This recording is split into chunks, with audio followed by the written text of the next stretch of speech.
In this video, I'm going to show you some different options of guitar picks that you can use.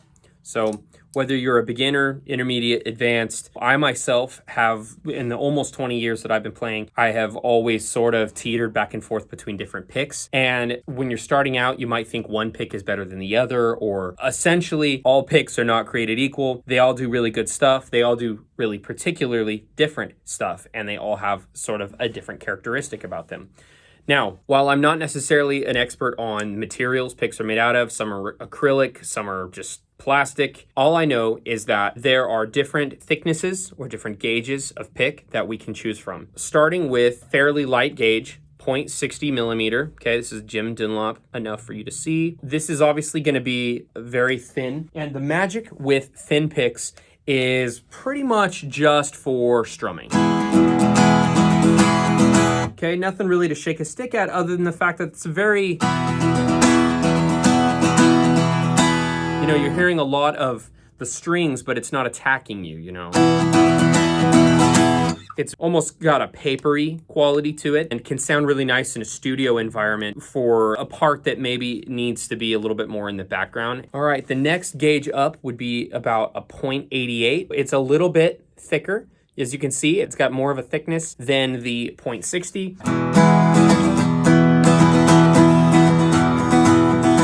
got a little more sturdiness to it. But again, I would say it works best for strumming, as picking can feel a little unstable. I don't feel like it can really hold its own in terms of what some thicker picks can do. I would say this is a very nice happy medium. It's the 1 millimeter. It comes in different styles. And these are both Jim Dunlop. Jim Dunlop is not paying me to do this. You can find these at any guitar store. These are both 1 millimeter. This style obviously has the grip on it, which can sound kind of cool if you're trying to do some kind of edge style,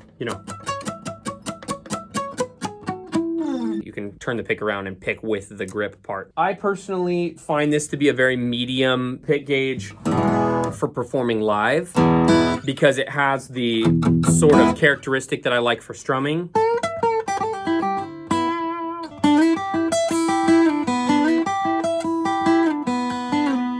But it can also hold its own in terms of actual picking goes. In a studio environment, I probably wouldn't use this as much because if I'm wanting to get a characteristic from strumming and I want it to be a little harder, I'd probably use this or actually something slightly heavier. And then for picking, particularly melodic leads, I would choose something a lot heavier. 1.14, and this one's purple. This is gonna have a lot more of a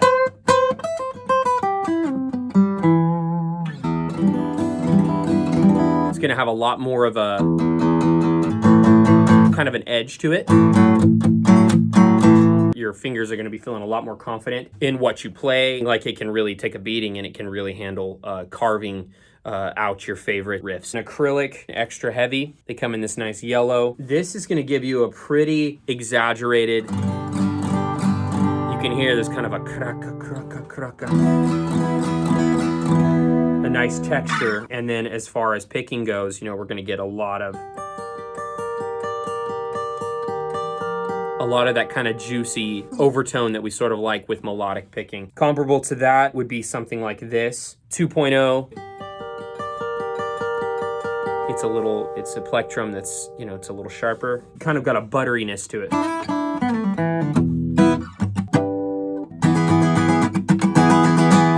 I don't necessarily think that it works great for strumming. That can be a little bit much, the kraka-krakaness. I don't know how else to really describe it. It can be a little off-putting to a listener, especially in a studio environment. This is one that I've been using a lot. This is also 2.0. This is Dunlop's Ultex Sharp. You can get all of these in an assortment pack. And there's tons of other brands of picks out there. The progressive shredder types, you'll see them playing with some very specific plectrums. This one's less sharp.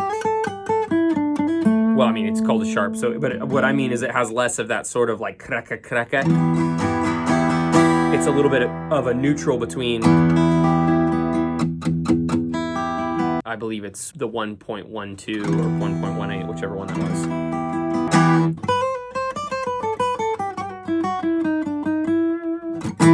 I really like this one. In a studio environment, particularly with electric, I've been really happy with the results. So I hope you found this video helpful. I hope that it explained a little bit of what's out there in terms of picks. Now, again, I'm no expert on pick materials and things like that. I just know what works for me and what I use in lessons on stage, as well as in a studio recording environment, depending on the guitar, the song, the part. All of those things factor together. Picks, in summary, it's not a one size fits all, or really shouldn't be.